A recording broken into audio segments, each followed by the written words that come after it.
धार भोजशाला को लेकर लंबे वक्त से चले आ रहे विवाद में एक नई याचिका पर सुप्रीम कोर्ट में सुनवाई करते हुए ऐतिहासिक फैसला सुनाया है।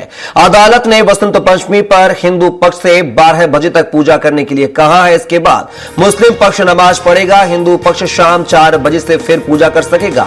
हिंदू पक्ष ने 23 जनवरी को बसंत पंचमी पर पूरे दिन अखंड सरस्वती पूजा की अनुमति के लिए 20 जनवरी को याचिका दायर की थी।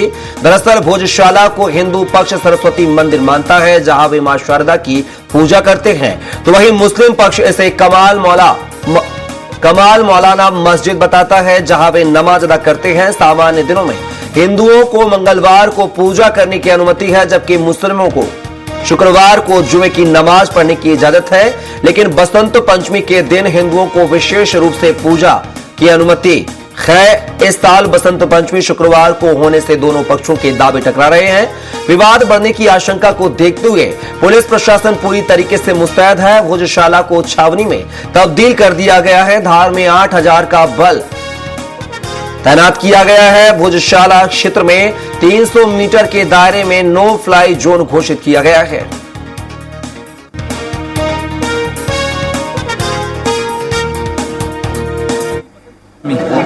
शुक्रवार को क्या हिंदू समाज सुबह से लेकर शाम तक पूजन करेगा?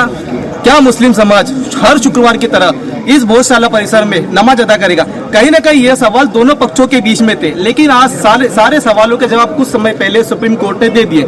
सुप्रीम कोर्ट ने एक आदेश जारी किया है कि उन्होंने कहा है कि 12 बजे तक हिंदू समाज को भोजशाला में पूजन करना है, 12 बजे भोजशाला परिसर खाली करना है और 1 से 3 बजे तक मुस्लिम समाज को यहाँ पर नमाज पढ़ने की अनुमति दी गई है। इन सभी विषय पर चर्चा करने के लिए आज मेरे साथ में भोजशाला मुक्ति यज्ञ के संयोजक गोपाल शर्मा जी हैं।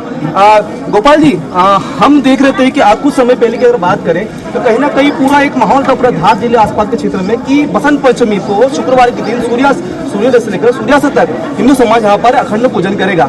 लेकिन सुप्रीम कोर्ट का एक आदेश आया है कि उन्होंने कहा है कि 12 बजे तक हिंदू समाज पूजा करेगा और 1 से 3 मुस्लिम समाज पे नमाज अदा करेगा। तो अभी इस फैसले पे आप क्या कहना चाहेंगे? देखिए शायद आपने पूरा आदेश की पूरी डिक्लेयर नहीं पढ़ी है। जो आदेश हुआ है वो अखंड पूजा का ही हुआ है। सूर्योदय से सूर्यास्त तक कोई समय का बाउंडेड नहीं है। हिंदू समाज दिन भर अपने माँ का पूजन करेगा, यज्ञ चलेंगे, माँ के दर्शन करेंगे और कहीं उनको रोका नहीं जाएगा। ऐसा आदेश में स्पष्ट है। देखिए, चाहे 3 हो, 6 हो, 13 हो, 16 हो, हिंदू समाज अपनी माँ का पूजन नहीं कर पाया था, खंडित हुई थी, हिंदू समाज की पूजा हुई थी।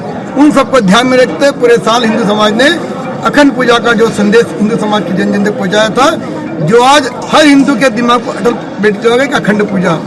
और माँ ने भी सद्बुद्धि दी और आज सुप्रीम कोर्ट को भी सद्बुद्धि दी माँ ने कि आज अखंड पूजा का आदेश हुआ है।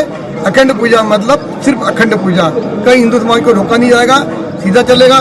कोई कहीं प्रकार प्रतिबंध नहीं रहेगा। माँ की मूर्ति, माँ का जो तेल चित्र रहेगा जिसमें माँ आरती है, वेदांत संस्कार, जिस प्रकार की परंपरा पुरानी थी वो भी चलेगी। नमाज का जो विषय दिया है वो परिसर में अन्य स्थान पर व्यवस्था की जाए, ये शासन को बोला है। तो परिसर के अंदर 2013 में भी हुई है।